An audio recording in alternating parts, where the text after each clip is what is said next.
নলহাটিতে রাজস্ব ফাঁকি দিয়ে পালানোর চেষ্টায় ব্যর্থ, আটক 2 পাথর বোঝাই লরি।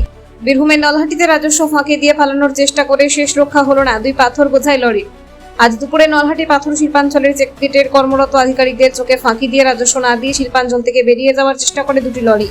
ভূমি ও ভূমি সংস্কার দপ্তর সূত্রে খবর, ঘটনার খবর পাওয়া মাত্রই তৎপর হন নলহাটি 1 নম্বর ব্লকের ভূমি ও ভূমি সংস্কার আধিকারিক রক্তিম ঘোষ। নলহাটি থানার পুলিশের সহযোগিতায় অভিযান চালিয়ে নলহাটি জাতীয় সড়কের সিএডিসি মোড়ে গাড়ি দুটিকে আটক করা হয়।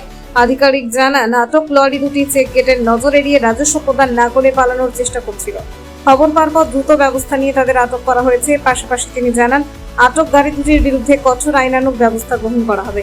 নলহাটি থেকে নিজস্ব প্রতিনিধির রিপোর্ট, আনন্দ বাংলা 24x7। আমাদের এখানে 2টি চেক গেট চলছে, সেই 2টি চেক গেটেই প্রতিনিয়ত ডিসিআর কেটে সব গাড়ি বেরোচ্ছে, কিন্তু আজকে খবর পেলাম 2টো গাড়ি ডিসিআর না কেটে বেরিয়ে গেছে। একটি বহরমপুরের গাড়ি আর একটি আমাদের নলহাটির লোকাল গাড়ি।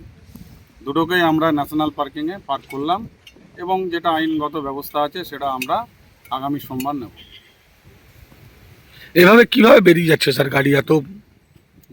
এখন গাড়ি তো কোনোটাই বেরোচ্ছে না, 2-1টি গাড়ি যারা ইন্টেনশনালি বেরোচ্ছে তাদেরকেও আমরা ধরে নিচ্ছি। এর আগেও আমরা এই বিষয়ে আমরা অভিযান করে 5 লাখ টাকা ফাইন করেছি। এরা রাজস্ব ফাঁকি দিচ্ছে। রাজস্ব ফাঁকি দেওয়ার প্রচেষ্টা প্রতিনিয়ত করছে, আজকেও করেছে। আমরা তাকে আইনের উপযুক্ত শাসনে আনব।